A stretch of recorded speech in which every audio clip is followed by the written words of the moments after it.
Lesson 8.3 is systems of linear inequalities. We're going to graph a system of linear inequalities the same way we would graph a system of linear equations, except with inequalities we have to decide about a dotted or solid line, and we have to decide where our shading goes. Alright, so this equation is already solved for y. So it's ready for us to graph. Just like we were graphing y is equal to 2x minus 3, we would do our y-intercept, and our slope is up 2 over 1. So go up 1, 2 over 1, up 2 over 1, up 2 over 1. All right, this less than tells me a dotted line, and it tells me the shading goes below. So I'm going to make this line dotted.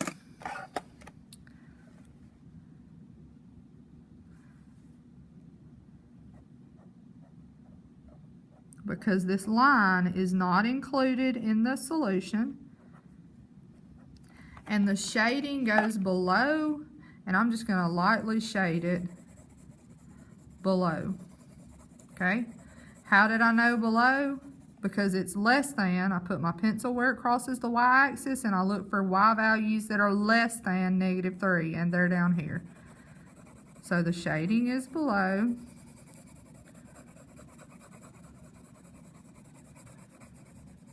All right, now this equation is not solved for y, so I'm going to solve for y by subtracting 2x, and I get y is greater than -2x plus 2. Here, my y-intercept is 2, and the slope is -2 over 1. Y-intercept at 2, so I'm going to go down 2 over 1, down 2 over 1, down 2 over 1. This is also a dotted line because it doesn't have or equal to. So I'm going to make my dotted line here. So any point on the dotted line is not included in the solution.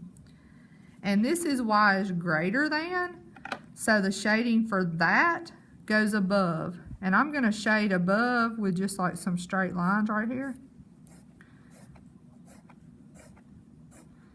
just so it'll look a little different. Okay, now the shading where the two types of shading overlap, that's where your solution to the system is.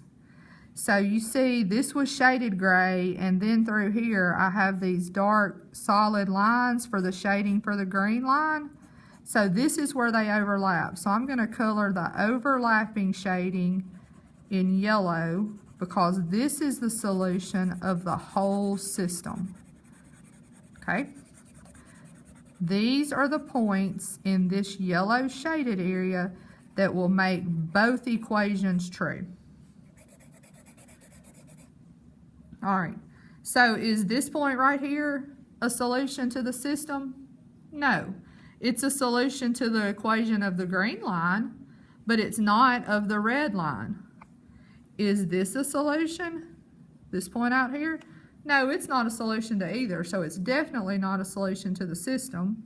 What about this point here? It's a solution to the red line, but not the green line. This point out here is a solution to both. This is a solution to both. What about on this dotted line? On the dotted line is not included. If it's on a solid line, it is included, but on the dotted line is not included. Now, when you go to graph systems in MathXL, you're only going to put the paint can in this area.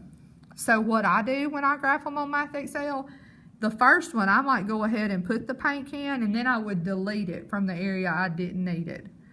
Might be best for you to work those problems out, sketch them out on a piece of paper so you know exactly where the shading goes. All right, the second type problem is writing a system of inequalities from a graph.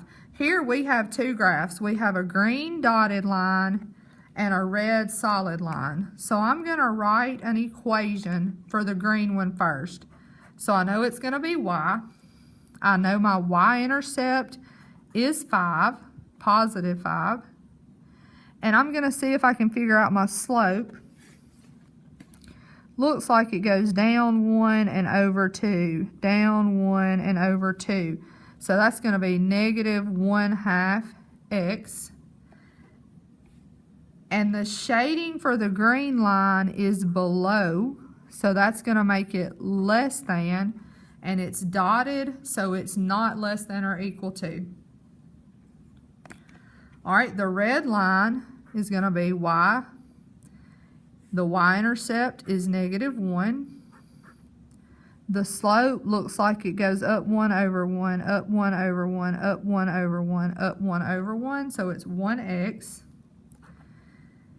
This is a solid line, and its shading was the gray. How do I know that? Because the shading for it up here where it's not crossing the other one is above. So it's greater than, and it's solid, so it's greater than or equal to.